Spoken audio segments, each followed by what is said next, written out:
Hello dear. अगला हमारा आकलन 13 है, प्रखर हिंदी कार्य पुस्तिका कक्षा 8 के लिए। इसमें निम्नलिखित गद्यांश को पढ़कर दिए गए प्रश्नों के उत्तर दीजिए। रविवार को तन्मय अपने गांव गया। तन्मय अपनी माँ के साथ तांगे पर बैठकर गया।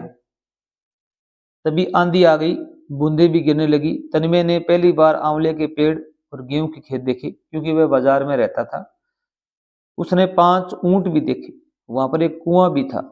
तभी कुएं के पास की झाड़ियों में से एक सांप निकला। सांप को देखकर तन्मय ने डर कर आंखें मूंद ली, अर्थात बंद कर ली।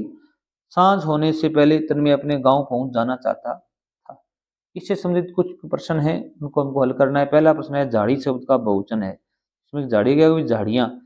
अब अगर यहाँ प्रत्यय लगाएंगे तो यहाँ पर क्या है? भी बड़ी की मात्रा है, वो छोटी की मात्रा हो जाएगी, तो ए नंबर ऑप्शन ही आपका बिल्कुल सही होगा, झाड़ियां।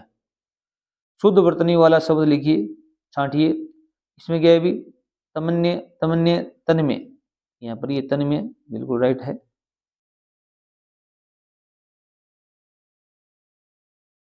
वहां 5 ऊंट बैठे थे। रेखांकित शब्द में समास है 5 ऊंट।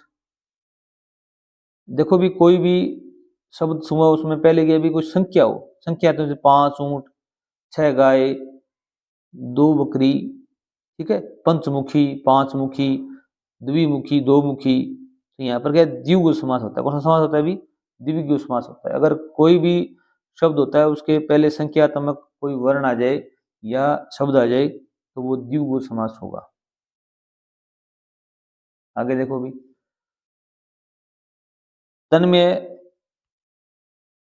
अपने माता पिता के साथ तांगे में बैठ गया। रेखांकित शब्द में समास विग्रह, माता पिता, माता और पिता, माता और पिता। अगर इस प्रकार के शब्द आए उसमें क्या हुई? द्वंद्व समास होता है। कौन सा समास होता है? भी द्वंद्व। माता और पिता, सीता और राम, राधा कृष्ण। इसमें और शब्द से जुड़े हुए हों, इसमें योजक चिन्ह है। इसका विग्रह इस प्रकार होगा, माता और पिता, राधा और कृष्ण, सीता और राम। प्रश्न संख्या 5 देखिए, भी गद्यांश के अनुसार क्रम का मिलान कीजिए। इस पैराग्राफ में पहले रास्ते में आंधी आ गई, वहां पर एक कुआ था। रविवार को तन्मय अपने गांव गया था। सबसे पहले रविवार को तन्मय अपने गांव गया था, 1 नंबर पर तो ये आएगा। फिर क्या आ गई थी? भी आंधी आ गई थी, 2 नंबर पर ये आएगा। फिर उसने कुआ देखा था, 3 नंबर पर ये घटना घटित हुई। ठीक है, उक्त गद्यांश में से 2 प्रश्न बनाने हैं आपको। तो आप प्रश्न कोई बना सकते हो, इसमें देख सकते हो। रविवार को तन्मय कहाँ गया? अब आप उत्तर हो जाएगा, गाँव गया था। ठीक है, आप लिख सकते हो तन्मय अपनी माँ के साथ किस में बैठ कर गया था? तन्मय अपने गांव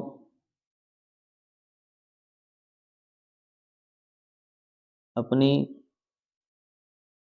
माँ के साथ